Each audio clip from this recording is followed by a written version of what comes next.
Welcome back to my channel. जय श्री कृष्णा। जब पांडव द्रौपदी के साथ हिमालय की चढ़ाई करने लगे कि अब इसी रास्ते स्वर्ग तक पहुंचना है, तो रास्ते में उनकी मृत्यु होती गई। हालांकि उन सभी ने यह सोचा था कि वह सशरीर वहां तक पहुंचेंगे। रास्ते में सबसे पहले द्रौपदी गिरी और उनके प्राण पखेरु उड़ गए। तब पता लगा कि उन्होंने 3 बड़े पाप किए थे, इसलिए स्वर्ग के रास्ते में ही वह मृत्यु को प्राप्त हुई।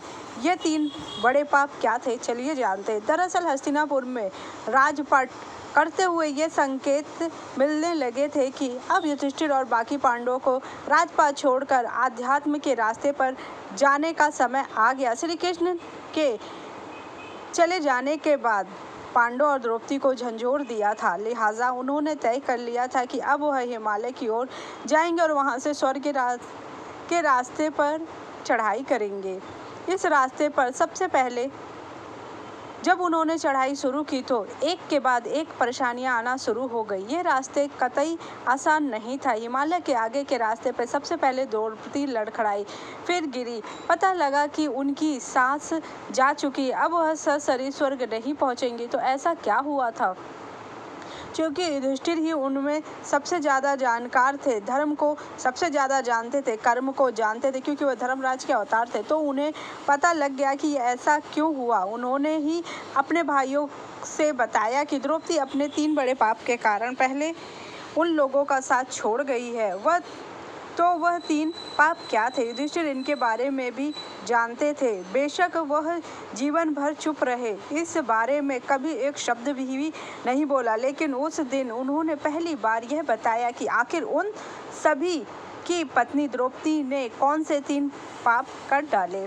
द्रौपदी ने अर्जुन को अपने अन्य पतियों की तुलना में अधिक प्रेम और महत्व दिया था, जो धर्म के अनुसार अनुचित था। एक पत्नी का कर्तव्य सभी पतियों के प्रति समान भाव रखना था, लेकिन द्रौपदी ऐसा नहीं कर पाई। यह उनका सबसे बड़ा पाप था। वो अर्जुन को लेकर सबसे ज़्यादा फिक्र करती थी। किसी भी पति के साथ रहने पर भी उन्हें अर्जुन का ही ख्याल रहता था। जब अर्जुन ने दूसरी शादी की तो द्रौपदी सबसे ज़्यादा विचलित हुई और नाराज हुई। ऐसा उन्होंने किसी और पांडव की शादी पर नहीं किया। द्रौपदी को अपने रूप पर बहुत अहंकार था। वह हमेशा अपनी बुद्धि और सौंदर्य पर गर्व करती थी। यह उनका एक बड़ा पाप था। इसे लेकर उन्होंने अपने स्वयंवर में कर्ण समेत कई राजाओं का अपमान किया। द्रौपदी का सौंदर्य गर्व उनकी पहचान का अंग था। वह जानती थी कि वह अपूर्व सुंदर है। इसका प्रयोग उन्होंने राजनीति और सामाजिक प्रभाव के लिए भी किया। हालांकि महाभारत सीख देता है कि शारीरिक या बौद्धिक गुणों पर अत्यधिक गर्व मोक्ष के मार्ग में रुकावट बन सकता। उनका अहंकार भी इसी का एक प्रतीक है। के स्वयंवर में शर्त थी कि कोई धनुर्विद्या में निपुण योद्धा मछली की आंख को निशाना लगा जब कर्ण, जो सूत्रपुत्र माने जाते थे, उसे उठे तो द्रौपदी ने स्पष्ट रूप से कह दिया, मैं एक सूत्रपुत्र को वरमाला नहीं पहनाऊंगी। यह उनके अहंकार का ही परिणाम था। द्रौपदी ने अपने राजकुलीन अभिमान और जातिगत दंभ को प्रकट किया। उन्होंने दुर्योधन का जिस तरह अपमान किया वह वाकई गलत था और गलत तरीके से किया गया। द्रौपदी ने दुर्योधन का अपमान यह कहकर कि अंधे का पुत्र अंधा कहकर अपमानित किया, जिसके पाप का प्रभाव भी उसके जीवन में रहा। पांडवों के जीवन में इसके बाद ही कष्ट आने शुरू। इसी वजह से उन्हें वनवास हुआ और इसकी परिणति महाभारत जैसे युद्ध के रूप में भी हुई।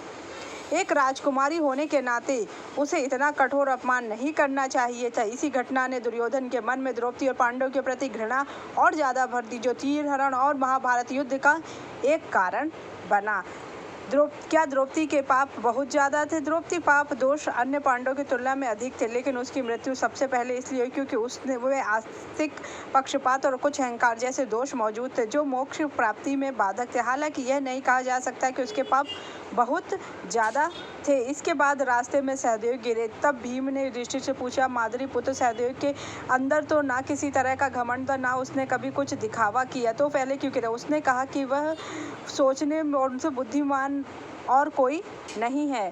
फिर नकुल गिरे, उनसे ज़्यादा, फिर जवाब दिया कि उनसे ज़्यादा रूपवान गिरे। अर्जुन को अपने गांडीव होने पर अभिमान था। भीम फिर गिरे। भीम ने कहा, तब उन्होंने कहा मैंने क्या किया? तो उन्होंने कहा तुम हमेशा सबसे छुप के ही खाना खाते थे। अब भीम, उसके बाद बच गए युधिष्ठिर और एक कुत्ता।